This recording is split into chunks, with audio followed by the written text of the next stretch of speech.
기도하시겠습니다. 하나님 아버지, 이렇게 비가 오는 우주이지만은 하나님께 한 마음으로 예배드리기를 원합니다. 우리가 다 같이 하나님 아버지 말씀 앞에 끈이 서서 하나님께서 우리에게 주시는 그 모든 말씀을 우리의 마음에 새길 수 있는 귀하고 복된 시간 되게 하옵시며, 오직 하나님의 성령께서 우리의 모든 마음과 생각을 지켜주옵소서. 심히 약한 종이오나 하나님께서 이 종의 혈을 사용하셔서 하나님께서 우리에게 주시는 그 모든 말씀이 온전히 전달되어질 수 있도록 저를 사용하여 주옵소서. 예수님 이름으로 감사하며 기도드리옵나이다. 아멘. 오늘부터 3장, 빌립보서 3장입니다. 빌립보서 2장까지의 그 우리 핵심에서요, 이거 다시 한번 확인하고 지나가기를 원합니다. 우리는 어떤 존재라고요? 예수 그리스도가 연합되어 있는 존재. 그러니까 내가 의식하든 의식하지 아니하든 내가 가는 곳에 예수님이 함께 가는 겁니다. 내가 있는 곳에 예수님이 계신 거예요. 그러니까 내가 어떤 행동을 하느냐, 어떤 생각을 하느냐에 따라서 하나님, 예수님께서 기뻐하실 수도 있고 슬퍼하실 수도 있고, 예수님의 영광이 나타날 수도 있고 나타나지 않을 수도 있다는 겁니다. 예수님의 영광을 나타내기 위해서 우리의 삶의 태도는 어떻다고요? 그것이 attitude라고 영어로 말씀해요. 예수님과 같아야 한다. Your attitude should be same as with Jesus Christ. 예수 그리스도의 그 삶의 태도와 우리들의 삶의 태도는 언제나 일치해야 한다는 사실이요. 사실 이렇게 하면 우리는 두렵습니다. 겁납니다. 그러나 거기에서는 빌립보서 2장 13절 말씀에 분명히 이렇게 나와 있죠. 같이 한번 읽어보실까요? 너희 안에서 행하시는 이는 하나님이시니 자기의 기쁘신 뜻을 위하여 너희로 소원을 두고 행하게 하시나니. 우리를 억지로 끌고 가는 것이 아니라 우리가 그렇게 하고 싶은 욕구가 우리 내부에서 먼저 일어나도록 하시는 겁니다. 근데 사실은 그것만 가지고는 또 아닙니다. 다시 한번 오늘 말씀에서 봅시다. 그래서 2장까지 이렇게 이런 것을 강조해놓고 나서 사도 바울이 지금 3장 1절에 와서 또 뭐라고 하느냐. 3장 1절 같이 한번 읽어보실까요? 정말로 나의 형제들아, 주 안에서 기뻐하라. 너희에게 같은 말을 쓰는 것이 내게는 수고로움이었고 너희에게는 안전하니라. 주 안에서 기뻐하라. 지금 이제 사도 바울이 빌립보 교회에 편지를 쓴 것이 이것만이 아니라는 것을 오늘 알 수가 있어요. 뭐 같아요? 전에도 이런 말을 많이 했었다는 얘기예요. 물론 1장에도 하고 2장에도 했지만 그것뿐이 아니고 전에도 편지를 보내서 분명히 사도 바울은 모든 교회에 지금 우리 성경에 나와 있는 13개 이 서신 말고도 수많은 서신들을 썼을 거예요. 그 중에 특별히 정말 이 성경에 포함되어 있는 이것만 엎혀져 있는 거지 그 외에도 틀림없이 많이 있을 겁니다. 그러니까 편지를 쓸 때마다 주 안에서 기뻐하라, 기뻐하라, 기뻐하라 했잖아요. 그것이 얼마나 중요하면은 늘 이렇게 반복해서 제가 지금 아까 처음에 보여준 그 화면인 대로 나라는 존재 어떤 존재인가를 벌써 몇 번째 반복하고 있는 그것이 얼마나 중요합니까? 우리의 삶 가운데서 내가 예수께 연합되어 있는 존재라는 사실을 인식한다면 우리의 삶의 태도는 굉장히 많이 달라질 거거든요. 정말 예배 드리고 나서 여기서만 그 마음을 갖는 게 아니라 우리가 생활하면서 우리의 삶 가운데서도 정말 이 성경 하나님의 말씀이 우리의 삶들에 적용이 되어져야만 하잖아요. 그런데 어때요? 우리가 진짜 우리가 살아가면서 내 삶에 하나님의 말씀이 얼마나 적용이 되어집니까?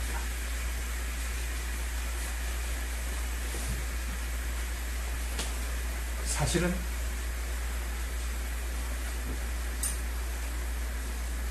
우리가 세상적인 지식이 많은 사람들 힘들죠. 왜냐하면 지금 내 눈에 보이는 문제점을 해결할 수 있는 방법이 내게서 나올 것 같거든요. 내가 알고 있는 지식, 내가 갖고 있는 모든 정보 가지고 그 문제점을 해결할 수 있을 것 같아서 그 길로 가는 거예요. 그러다 보면 어떻게 돼요? 내가 하나님의 자녀와 예수께서 연합되어 있는 존재로서 예수님께서 살았던 그 삶의 태도는 상반되어진 길로 갑니다. 난 옆에서 제 회복되는 걸 보면서 그래요.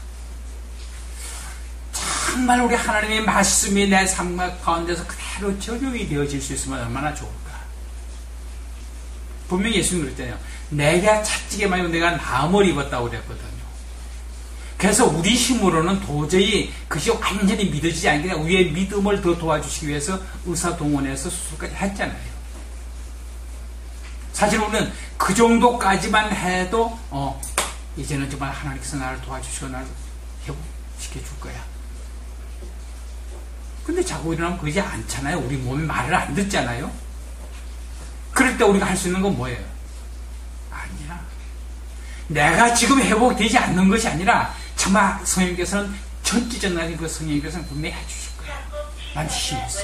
난 회복될 거야. 이런 식으로 저는 어떤 면에서 그 이민아 목사 하던 얘기, 무식하게 말씀만 붙들고 나갈 수 있는 그런 힘이 어떻게 세계에서 그래야 우리의 삶 가운데 그대로 적용이 되어지는 거거든요. 어떤 문제를 만났을 때 그것이 어떤 문제든지 간에 이거는 하나님께서 나에게 나를 시험하기 위해서 주신 거예요. 내 마음이 정말 하나님의 그 예수의 그 삶의 태도와 같은지 아닌지를 알기 위해서 우리에게 그런 거 주시는 거예요. 우리 길 가다가요, 돌뿌리에 걸려 넘어지는 수가 있죠. 근데 돌뿌리에 걸려서 넘어지는 게 그 돌뿌리 탓이에요, 내 탓이에요? 자기가 정신 차리고 자기가 가야 할 길 정신 차리고 가지 않으면은 엉뚱한 생각하고 엉뚱한 거 하면 돌뿌리에 걸려 넘어져요. 그리고 괜히 화가 나니까 돌뿌리 한 번 더 차면 집안만 아프지. 그러니까 우리는요, 내가 지금 이제 무엇을 위해서 살고 어떻게 살아야 생각하면서 예수의 그 삶의 태도를 견지해서 나가면은 기뻐하지 않을 수 없다. 주 안에서 항상 기뻐하라.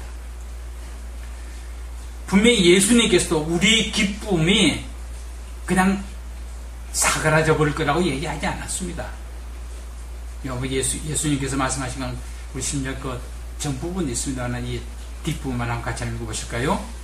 나의 마음이 기쁠 것이요 너희 기쁨을 빼앗을 자가 없느니라.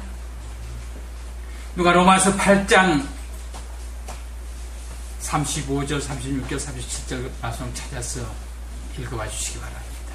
로마서 8장 35절에서 37절 말씀까지요. 누가 우리를 그리스도의 사랑에서 끊으리요? 환난이나 공고나 핍박이나 기근이나 적신이나 위험이나 칼이랴. 기록된 바 우리가 종일 주를 위하여 죽임을 당케 되며 도살할 양같이 여김을 받았나이다 함과 같으니라. 그러나 이 모든 일에 우리를 사랑하시는 이로 말미암아 우리가 넉넉히 이기느니라. 우리들이 살면은요, 하나님 이런 보증이 있다는 얘기입니다.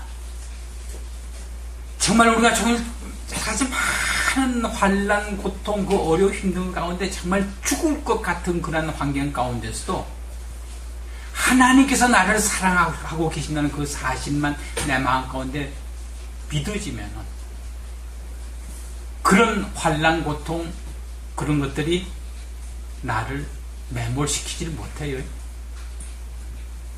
그러니까 우리는 어때요? 주 안에서 항상 기뻐한다는 거. 우리 머릿속으로 분명히 알고 있습니다. 하나님은 나를 사랑하고 끝까지 나를 사랑하신다는 거예요. 근데 이것이 삶에 적용되어지는 것은 또 약간 다르죠. 바로 그런 것 때문에 2절에서 손할리다. 저는 저기 이 쉬운 성경을 읽고서 그 개라는 소리 나와서 그렇다고 그랬죠.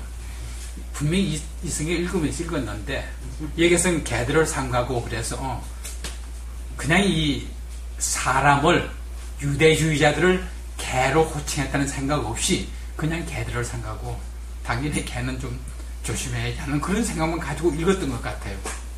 그러다가 그 쉬운 성경에서 나오는 그걸 들었을 때 참 심했다. 근데 개들을 삼가고 참 이 말이 참 묘합니다. 왜냐면요, 유대인들은 이방인들을 보고 개라고 호칭을 했어요. 예수님도 그렇게 하셨어요. 자녀들이 먹을 떡을 취해서 개들에게 주는 게 마땅치 않다고 수로버리게 여인한테다가 그렇게 개라고 그렇게 했어요. 근데 지금 이제 여기는 뭐예요? 사도 바울이요, 유대주의자들 보고 너희들은 개라고 지금 얘기한 거예요.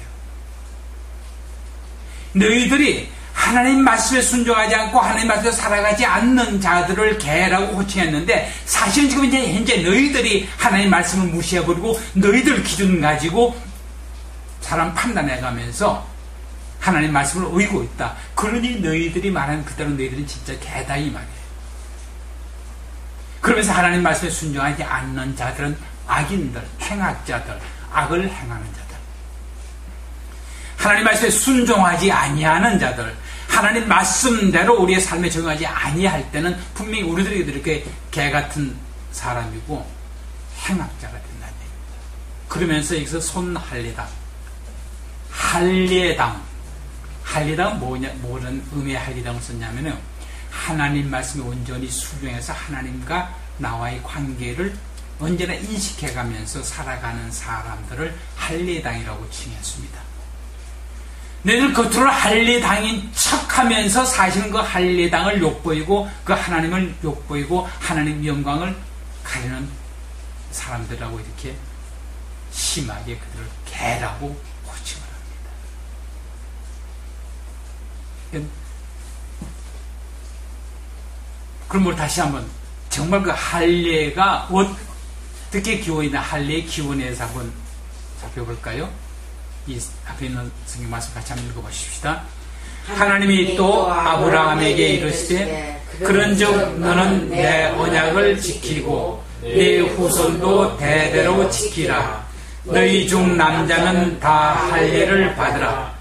이것이 나와 너희와 너희 후손 사이에 지킬 내 언약이니라. 너희는 양피를 베어라. 이것이 나와 너희 사이의 언약의 표징이니라. 뭐예요? 할례가 하나님과 하나님의 택한 백성 사이에 우리나라로 언약 관계에 있다는 걸 하나의 표시하는 거예요. 할례 그 자체가 중요한 게 아니고요. 이 할례는 다 알죠? 지금 요즘 의학용어로 포경수술이라는 거 다 알고 계실 거예요. 지금 한번 보세요. 요즘 이 하나님과 전혀 상관없는 사람들이 자기 자녀들 포경수술 시켜요. 남자아이들한테. 그럼 그 사람 할례 받은 거예요? 전혀 상관없잖아요. 바로 지금 이 유대주의자들이 지금 이제 빌립보 교회나 이 초대 교회에 와가지고 늘 하는 얘기가 무슨 얘기냐면은 예수만 믿어서 구원받을 수 있는 게 아니다. 하나님의 율법, 하나님께서 한 말씀을 그대로 지켜야 하는데 그 중에 제일 시초가 뭐냐? 할례 받아야 되는 거다. 자기들은 그 당시에는 그랬습니다. 우리 구약 시절에는 할례 받으면 그 사람들이 이스라엘 사람이 되는 거예요. 즉 요즘 같은 기화하는 거죠. 이스라엘 백성으로 기화하는 거. 그게 뭐냐면 할례예요. 이게 하나님께서 유대인들만 택한 거다. 하나님의 구원은 유대인이 아닌 이방인들에게 그 구원이 없는 거고, 그런데 그 유대인이 되려면 할례만 받으면 된다. 그랬는데 할례를 받아야 구원받는 거다. 이런 식으로 예수 믿는 이 초대교회 와가지고 다들 그렇게 보시면 정말 그렇다. 지금까지 예수님 오시기 이전에 그 많은 사람들이 그렇게 해왔었기 때문에 자기도 그렇게 해야 되는 걸로 압니다. 그러면서 그들이 하는 말은 정말 그럴 때 저는 제가 말씀드렸듯이 제가 여호와 증인의 그 책을 읽어보면서 그 책 한 문장 한 문장을 바라볼 때는 생각할 때는요, 틀린 말 없잖아요. 성경 인용을 그대로 다 인용 다 했어요. 근데 뭐가 다르다고요? 그것을 내 스스로 그것을 해야 한다는 사실이에요. 뭐예요? 그게 율법주의예요. 이 성경 말씀에 있는 그대로 정말 우리 조금 전에 얘기한 대로 예수 그리스도의 삶의 태도를 견지해서 그대로 살아가야 한다고 분명해서 우리는 그렇게 살아야 된다. 그것을 내가 내 스스로 힘쓰고 애써가 이렇게 살아가야 된다는 얘기예요. 그것은 나온 거예요. 안식교에 나오는 건 토요일날 안식일인데 그 안식일을 제대로 지키지 않으면은 하나님 말씀 어기는 거니까 그건 구원 못 받는다. 지금 많은 사람들 그런 식으로 와서 사람들을 현혹시키잖아요. 그래서 조금 발전해 나온 뭐예요? 주일 예배 안 드리면 구원 없다라는 식으로 얘기 나와요. 주일날 지금 그러니까 안식일이 변해서 주일날로 바뀌어졌는데 예수님이 부활하신 다음에 예수님이 부활을 기념해서 주일로 바뀌었는데 주일을 지키지 않는다는 얘기는 안식일을 지키지 않는 얘기고 하나님의 말씀을 어기는 거니까 구원 없다 이런 식으로 나와요. 이런 게 율법주의예요. 지금은 유대주의자라고 지금 얘기하지 않고 율법주의자라고 얘기합니다. 그런 말씀, 그런 문자 하나하나에 얽매여 가지고 그걸 지키려고 애를 쓰고 그렇게 하지 않으면 구원이 없다고 하는 사람들을 사도바울은 지금 이제 빌립보서 3장 2절에서 뭐라 해요? 개들이라고 그랬습니다. 개들, 행악자들이라고요. 그러면 어떻게 해야만 합니까? 오늘 말씀의 제목은 마음의 할례였죠. 할례는 뭐라고요? 하나님과 나와의 그 언약 관계에 있다는 것을 표시하는 것이 할례다 이겁니다. 그러니까 유대인들이 그렇게 하는 가운데 또 한 가지 더 지금 붙잡는데 어떤 사람들은 교회 안에 십자가가 없으면은 그 교회 아니라고 얘기하는 사람들도 있어요. 물론 우리 교회는 십자가를 걸어놨습니다만은 그 십자가가 무슨 효능이 있는 것처럼 착각들 하고 있는 거죠. 그래서 목걸이 십자가 목걸이 그러면 뭐가 옛날 그 우리 어렸을 때 나온 그 드라큘라 영화에서 나와서 십자가만 탁 비치면 그냥 마귀가 떠나가고 하는 그런 식의 효능이 있는 걸로 착각들 하고 있거든요. 아니에요. 우리 마음 가운데 예수 그리스도의 십자가에서 못 박혀 돌아가신 것이 내 모든 죄와 허물을 위해서 내 대신 죽어주신 거라 내 마음에 그것을 깊이 깨달아야 돼. 그것 가지고 깊이 정말 그걸 가지고 내가 감동할 때 그런 거 없이 십자가만 가지고 다니는 건 소용없어요. 바로 그런 것이 하나님과 나와의 관계가 하나님은 나의 아버지가 되시고 나의 구원주가 되신다는 그 사실을 인정하는 그게 그러한 마음가짐이 마음의 할례예요. 여기 3절 말씀 같이 한번 읽어보시겠습니다. 하나님의 성령으로 봉사하며 그리스도 예수로 자랑하고 육체를 신뢰하지 아니하는 우리가 곧 할례당이라. 뭐예요? 하나님의 성령에 의지해서 살아가는 사람, 봉사를 하던 예배도 마찬가지예요. 예배 와서 앉아 있어서 그냥 속에 귀를 기울인다고 그것만 가지고는 예배를 드리는 게 아니에요. 정말 하나님의 성령께서 내 마음 가운데에서 이 목사의 설교 말씀을 통해서 나에게 어떤 말씀을 주시는지 그거 주시해가면서 앉아 말씀을 드려야 되는 겁니다. 하나님의 성령은 각자의 마음 가운데서 이 목사의 말을 통해서는 아니면 성경 말씀을 통해서 내 마음 안에서 내게 주는 말씀을 주시는 겁니다. 바로 성령과 함께 하나님을 예배하는 사람, 성령을 전적으로 성령에 의지해서 살아가는 사람, 그 내 안에서 하는 성령의 그 말씀에 온전히 순종하는 삶을 살아가는 그 사람이 할례당이다 이겁니다. 그렇다고 내 눈에 보이는 대로 따라가는 사람, 내 육신의 즐거움을 따라서 행하는 사람, 가끔 그래요.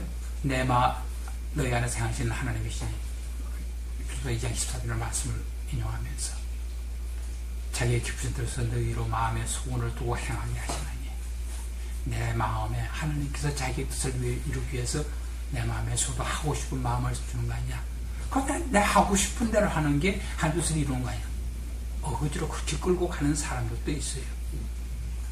내 마음에 하고 싶은 소원이 일어날 때 이것이 하나님의 말씀에 부합되는 건지 아닌지는 분명히 점검해보고 가야 돼요.